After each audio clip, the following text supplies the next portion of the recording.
Hormones एक तरह के केमिकल मैसेंजर्स हैं जो कि हमारे सेल्स और हमारे ऑर्गन्स की जो फंक्शनिंग है उसको कंट्रोल करते हैं। जैसे कि एक हार्मोन है इंसुलिन जो कि प्रोड्यूस होता है by the beta cells of pancreas.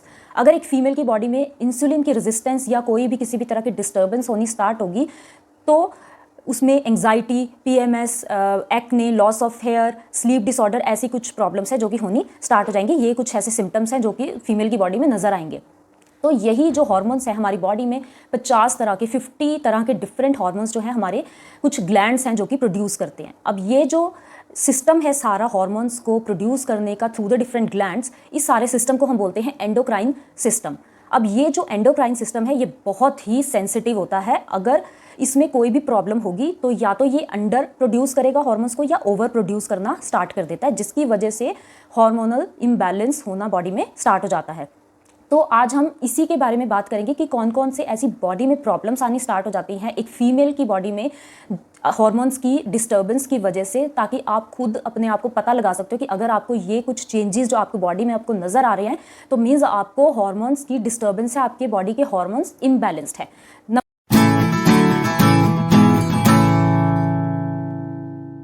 नमस्ते एवरीवन, मैं हूं डाइटिशियन अर्पणा। आज डिस्कस करते हैं कुछ ऐसी हार्मोनल डिस्टर्बेंसेस प्रॉब्लम्स के बारे में जो कि आपकी बॉडी आपको सिग्नल देगी कि आपको हार्मोन्स की डिस्टर्बेंस आपकी बॉडी में क्रिएट हो रही है।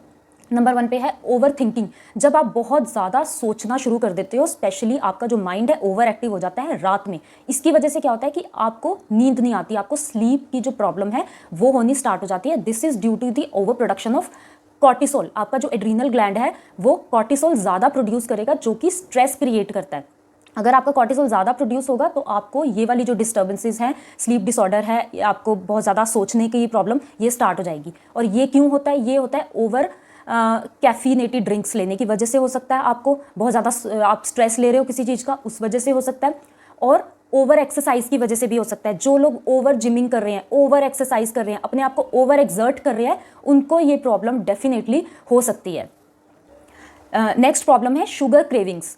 जब आपने खाना खा लिया है और आपको एक बहुत ही ज़्यादा एक एक्यूट शुगर क्रेविंग हो रही है कि आपको शुगर खानी ही खानी है, कुछ भी मीठा खाना ही खाना है, तो ये जो शुगर क्रेविंग है ये होती है इंसुलिन की रेजिस्टेंस की वजह से। फीमेल्स में इंसुलिन की रेजिस्टेंस की वजह से जब आपने ये क्यों होती है? जब आपने बहुत ज़्यादा टाइम तक, पिछले कुछ टाइम में, चाहे वो 1 साल हो सकता है, 2 साल हो सकते हैं, में आपने जो रिफाइंड कार्बोहाइड्रेट्स है उसकी कंजम्पशन ज़्यादा की हो, आपकी डाइट में कार्ब्स ज़्यादा हो और प्रोटीन्स कम हो, तो ये जो प्रॉब्लम है ये उसकी वजह से होती है कि आपको इंसुलिन की रेजिस्टेंस होनी स्टार्ट हो जाती है। आप over a period of time आपने जंक फूड ज़्यादा खाया है, आपने बाहर का खाना ज़्यादा खाया है, आपने नॉन वेज की कंजम्पशन ज़्यादा की है, तो ये जो इंसुलिन रेजिस्टेंस जो है ये आपकी बॉडी में होनी स्टार्ट हो सकती है, जिसकी वजह से आपको टाइप 2 डायबिटीज़, डायबिटीज़ मेलाइटस होने के जो आपके रिस्क फैक्टर्स हैं वो भी इंक्रीज हो जाते हैं। नेक्स्ट प्रॉब्लम है हॉट फ्लैशेस। हॉट फ्लैशेस आपने सुना होगा, जब एक वुमेन अपने पीएमएस के पास होती है, उसको पीएमएस होने ही वाला होता है, तब हॉट फ्लैशेस की जो प्रॉब्लम्स है वो बहुत ज़्यादा होनी स्टार्ट हो जाती है। जब आपको एक एक्यूट इंटेंस हीट वेव आपकी अपर बॉडी से निकलनी शुरू हो जाती है, आपकी नेक से, आपकी चेस्ट से। तो ये क्यों होती है हॉट फ्लैशेस की प्रॉब्लम? जब आपका जो ईस्ट्रोजन हार्मोन है वो ड्रॉप होना शुरू हो जाता है। जब ईस्ट्रोजन ड्रॉप होगा तो आपको हॉट फ्लैशेस होंगे, आपके बॉडी में जो ईस्ट्रोजन लेवल है वो कम हो जाएगा, तो आपको उस टाइम पे पीरियड्स भी आपके स्टॉप होने वाली कंडीशन में ही होते हैं। तो ये जो प्रॉब्लम है आपको हॉट फ्लैशेस की आपको उस टाइम पे स्टार्ट हो जाएगी। और मेनली ये जो प्रॉब्लम है आपको आफ्टर 40 और 45 की एज के बाद ही नजर आएगी। ये आपके थायराइड एंड हाइपोथैलेमस ग्लैंड को भी में भी प्रॉब्लम क्रिएट करेगा। और ये वही जो मैंने आपको बताया, या तो ये मेनोपॉज के टाइम पे होगा या फिर आपने हॉट फ्लैशेस तब भी हो सकता है जब आपने over a period of time कोई भी बर्थ कंट्रोल पिल्स ली हों।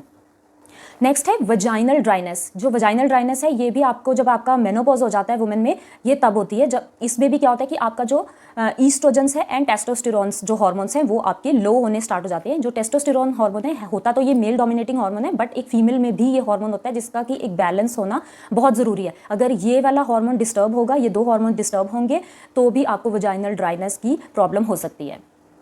नेक्स्ट है हेयर लॉस एंड एक्ने। अब आपने भी नोटिस किया होगा कभी आपको कभी हेयर लॉस होने, आपके हेयर बहुत थिन होने स्टार्ट हो गए हैं और आपको एक्ने होने स्टार्ट हो गए हैं। This is due to the disturbance of androgen hormone. जब आपकी बॉडी एंड्रोजन हार्मोन्स जो है, आपकी ग्लैंड एंड्रोजन हार्मोन जो है वो ज़्यादा प्रोड्यूस करने लग जाती है, जो कि एक मेल डोमिनेटिंग हार्मोन है। इसकी वजह से आपको हेयर लॉस होगा, स्किन ऑयली होगी और आपकी बॉडी से जो एक शाइन है, जो एक कोलाजिन जो है वो भी डिप्लीट होना स्टार्ट हो जाता है, जिसकी वजह से ये आपको हेयर लॉस और एक्ने की प्रॉब्लम आएगी। नेक्स्ट है इरेगुलर पीरियड्स। एक एवरेज साइकिल जो पीरियड्स का होता है वो होता है 28 डेज का, जो कि एक in between 21 to 40 days in between भी वो जो है जो साइकिल होगा वो एक नॉर्मल साइकिल ही होता है। बट ये प्रॉब्लम तब आती है जो इरेगुलर साइकिल्स की, जब आप नोटिस करोगे कि आपके पीरियड्स रैंडमली कभी भी स्टार्ट हो रहे हैं और कभी भी खत्म हो रहे हैं। तो ये जो प्रॉब्लम है, ये प्रॉब्लम आती है ईस्ट्रोजन डोमिनेंस की वजह से। आपकी बॉडी में ईस्ट्रोजन का जो फ्लो है वो ज़्यादा हो गया और प्रोजेस्टेरॉन कम हो गया, तो ये दोनों हार्मोन्स का डिस्टर्बेंस होना स्टार्ट हो जाता है, जिसकी वजह से आपके पीरियड्स रैंडमली कभी भी स्टार्ट हो जाएंगे एंड आपके पीरियड्स कभी भी स्टॉप हो जाएंगे। नेक्स्ट है थिनिंग ऑफ आईब्रोज। आपके आईब्रोज की जो अपर लेयर है वो बिल्कुल ही खत्म होनी शुरू हो जाती है। ये प्रॉब्लम आती है जब आपका जो थायराइड ग्लैंड है वो इनएक्टिव हो गया।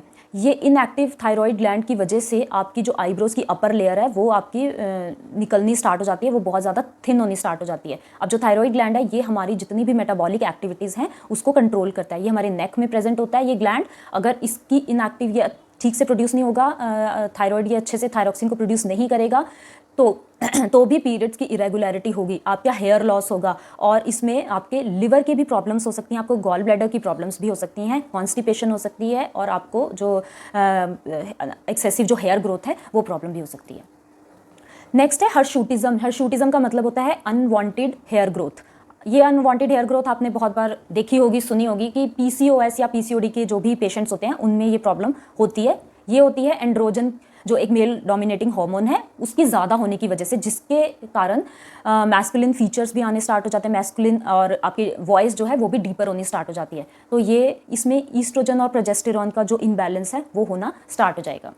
नेक्स्ट है स्किन टैग्स एंड वॉट्स। ये भी तब बनते हैं जब आपको इंसुलिन हार्मोन की रेजिस्टेंस होनी स्टार्ट हो जाती है, जब आपके जो सेल्स हैं वो क्विकली मल्टीप्लाई होते हैं। सेल्स की क्विक मल्टीप्लिकेशन की वजह से स्किन पे कहीं ना कहीं टैग्स बनने स्टार्ट हो जाते हैं, स्पेशली आपके आर्मपिट्स में या फिर किसी भी जॉइंट एरिया पे स्किन टैग्स जो हैं वो बनने स्टार्ट हो जाएंगे और वहाँ की जो स्किन है वो भी थोड़ी सी डार्कर होनी स्टार्ट हो जाती है। अब कुछ टेस्ट हैं जो कि अगर आपको ये कुछ सिम्टम्स आपकी बॉडी में आपको नज़र आते हैं तो आप अपनी गायनाकोलॉजिस्ट या फिर जो भी आपके डॉक्टर हैं आप उनको कंसल्ट करके, कुछ टेस्ट हैं जो कि मैं आपको बता देती हूँ कि वो अगर आप करवाओगे तो आपको एग्जैक्टली पता लग जाएगा कि आपके अंदर कौन से हार्मोन की डिस्टर्बेंस है। ये है आप हाइपोथायरॉइडिज्म के लिए आप अपना जो थायराइड प्रोफाइल है T3, T4 एंड TSH आप वो करवा सकते हो। इंसुलिन के लिए आप सीरम प्रोलैक्टिन भी करवा सकते हो। साथ में आपको फॉलिकल स्टिमुलेटिंग हार्मोन और LH, FSH एंड LH ये हार्मोन्स की टेस्ट करवाने की ज़रूरत है। साथ में आप फास्टिंग ब्लड शुगर करवाओ और आप HbA1c का टेस्ट करवाओ। टेस्टोस्टेरॉन का आपको टेस्ट करवाने की भी ज़रूरत होती है। तो ये कुछ टेस्ट हैं जो बाकी आपको आपके डॉक्टर भी सजेस्ट कर देंगे। तो ये कुछ टेस्ट हैं जो कि आपको करवाने की ज़रूरत है, जिससे आपको पता लग जाएगा कि एग्जैक्टली आपके अंदर कौन कौन से हार्मोन्स की जो डिस्टर्बेंस है वो तो आपको उसके अकॉर्डिंगली जो आपको लाइफस्टाइल मॉडिफिकेशंस हैं या डाइटरी मॉडिफिकेशंस है या आपकी बिहेवियरल मॉडिफिकेशंस हैं वो आपको ज़रूरत पड़ेगी कि आपको इन जो भी ये हार्मोन्स की मैंने आपको प्रॉब्लम बताई है, अगर आप आपको इनको रिवर्स करना है, इन पे वर्क करना है तो आपको अपने डाइट में, आपके लाइफस्टाइल में ये कुछ चेंजेस करने पड़ेंगे। इसके लिए मैं आपको नेक्स्ट वीडियो में मैं आपको बताऊंगी कि क्या क्या डाइटरी एंड लाइफस्टाइल मॉडिफिकेशंस हैं that you need to do for the balancing of these hormones. Thank you.